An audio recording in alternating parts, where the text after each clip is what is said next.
Oh, hello, Elita 1. Oops! Nope. Wag mo nang ituloy, Orion Pax. Masyado akong busy. Wag mo akong guluhin at hindi pwede.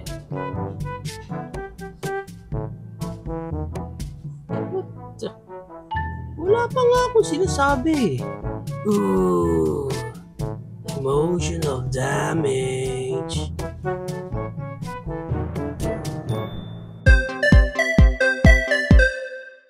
And here's the toy that we're going to review for today. This is the Yolapart Transformers 1 AMK series Orion Pax Cogless Bot Mode. This one yung kanilang tin can version. So that means pag yung tin can, nandyan mismo sa loob yung figure na makukuha ninyo. Comparing it to our regular packaging, tulad dito sa D16 natin yan. Ganyan yung regular packaging. Pero pag in-order nyo, yung tin can, so nandito na lahat kung kailangan nyo rin. Pag inopen natin tong tin can na to, nandito na sa loob lahat and hiwa-hiwalay pa yung Orion Pax natin na naka-zip tight lang. Yes, nakaganito lang siya, zip tight lang. Nandito lang sa loob yung mga parts nung Orion Pax natin. Other than that, nandito din sa loob yung ating manual. And of course, yung ating QR code para sa kanilang customer service na kung saan sa likod naman, meron na silang parang poster illustration dyan. Which is much better. Instead of parehong QR code lang yung magkabilang side, diba? At least dito sa likod, pwede mo pang magamit to as mini poster, sabi nga nung iba. Now, pag nabuo natin si Orion Pax, ganito ang pinaka-itsura niya. Binuo ko na kasi siya nung nag-live tayo sa TikTok. Doon ko siya inassemble. So, mamaya, check natin yung mga details niya. Pero gusto ko lang ipakita sa inyo yung mga alt hands na meron siya. Which is, ayan, dalawang closed fist or weapon wielding niya na hands. Which is, may peg siya dyan sa loob. Dalawang left and right din na parang ray gun style naman na kamay. And currently, nakakabit dito kay Orion Pax is yung ating open palm. Included na rin dito sa loob ng tin can natin itong dalawang pyesa na to. Sobrang liit nga nalaglag. Mamaya ko na lang hanapin. Pero ganyan yung pinaka-itsura niya. Yun yung transformation cog niya dyan. So, magkahiwalay pa So, ikaw na rin ang mag-assemble. No? Wherein itong sa akin, medyo hirap ako. Ayaw mag-clip sa isa't isa.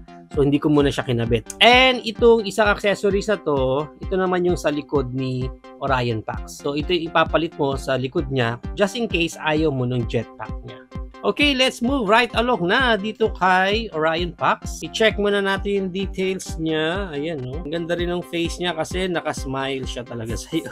Ang ganda ng face niya, no? Wala pa siyang angas. Wala pang angas dito si Orion Pax. And ayan pa yung ibang details niya sa front. Ayan pa iba niyang details sa front. Ganda rin. Nagustuhan ko yung color na ginamit nila doon. Metallic silver. Ang ganda nung dating nun. Ayan. And then sa side niya, ganyan ang itsura niya. And dito sa likod. Ganyan. Ito yung pinaka-jetpack niya na sinasabi ko sa inyo. And ito naman yung open palm niya na kamay. Okay, so para sa articulation dito ni Orion Pax, yung head niya, naka-ball joint naman yan. So, naro-rotate yan. May look up siya ng ganyan. Okay na yung look up. And yung look down niya, maganda din naman yung look down niya. Pagdating sa shoulder niya, meron siyang articulation dito na kung saan pwede mong maangat yan. Yung buong yan. Para pwede siyang mag-breathe moment yung ating arms wide open. Meron siya doong rotation dyan sa pinaka-shoulder niya na yan. Ang galing lang nung ginawa nila doon kasi parang mas naging robotic talaga dito si Orion Pax. Instead of regular na ball joint lang din yung ginawa. Sa shoulder pad niya, walang rotation. Pero dito sa bicep niya, meron yan dyan. And then yung elbow niya, maganda rin yung elbow niya kasi double jointed, no? Kahit mas maliit siyang version ng Orion Pax. Ayan, so meron sa taas and meron din dito sa part na double jointed yung pinaka elbow niya. Pagdating sa kamay niya, since nakapeg lang naman yan ng ball joint, so narorot. Sa waist niya, nandito yung rotation niya and wala nang any ab crunch. Pagdating sa side skirt niya,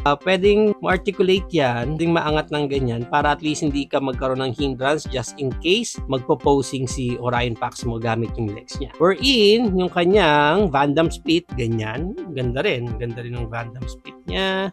And yung high kick niya, taas din. Nice. Back kick niya, okay din. And ball jointed yun doon sa part na yun. Wala siyang any leg extension. Pero yung pinagkakabitan ng peg natin doon, parang naka-extend na rin kasi siya. Dito sa kanyang thigh, naro-rotate yan ng ganyan. Pagdating sa knees, ang ganda nung mechanical knees dito ni Orion pa. Kasi ang ganda lang yun. So parang walang labis ng hollow earth doon sa loob. Walang butas. Talagang makikita mo solid yung knees dito ni Orion Pax. Wherein, hindi double jointed yung knees niya, pero ang ganda. Ang ganda nung knee fold niya. O, diba? Solid. Pagdating sa paa niya, ball jointed yon. So, may mga swivel and rotation and up and down niya. Diyan. Wala nang any toe articulation. So, ito yung sinasabi ko sa inyong jetpack niya sa likod. Yan naman ang pinaka-details niya. And kung gusto niyong palitan yan, gawin lang regular. Yung likod niya, okay naman. Unpeg mo lang yan dyan. And then, kakabit mo itong kanyang pinaka-backpack dyan. Then, there you go. Ayan, regular Orion Pax lang talaga siya dyan.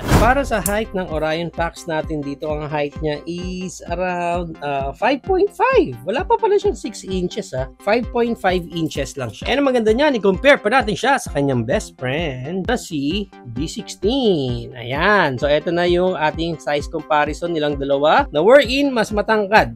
So, mas matangkad si D16 kay Orion. Of course, include na natin ang ating cogless bot mode din na si Elita 1. Mas patangkad naman si Orion Pax. Ganda! Ang ganda ng scaling nila. Solid. Ang ganda ng scaling. Grabe. Sad to say guys, wala pa ako ng cogless bot mode ni B127 or ni Bumblebee. So, hindi pa natin mapapakita dyan. Pero, include na natin dyan yung kanyang cogbot mode naman na Orion Pax. So, eto na siya. Nung nagkaroon siya ng transformation cog. Yan. Ang laki ng difference. Ang laki ng difference nila. Ganda, ganda. Anyway, pasok na rin natin yung ating core class na Optimus Prime from Siege line. And magpasok tayo ng G1 AMK Pro from YOLO Park din na si Optimus Prime. And include na rin natin ang ating another AMK Pro from ROTB line. AMK Pro na si Mirage. Yan, nice. Ganda, ganda ng scaling nila. So yan ang ating high comparison. If you're planning to avail this YOLO Park AMK series Transformers 1 Orion Pax tin can version, ang price range niya is around 600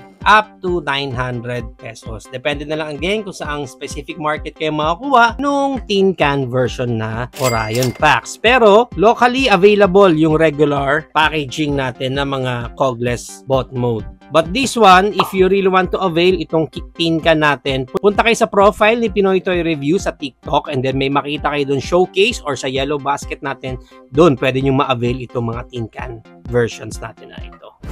There you have it now guys, na ang ating YOLO Park AMK Series Transformers 1 Cogless Bot Mode Orion Pax. What do you think of this Orion Pax? Is it a go for you or a no for you? Whatever thoughts, please comment it down below. But for me, sa size niya na 5.5 inches lang siya, napaka-solid nitong Orion Pax na to.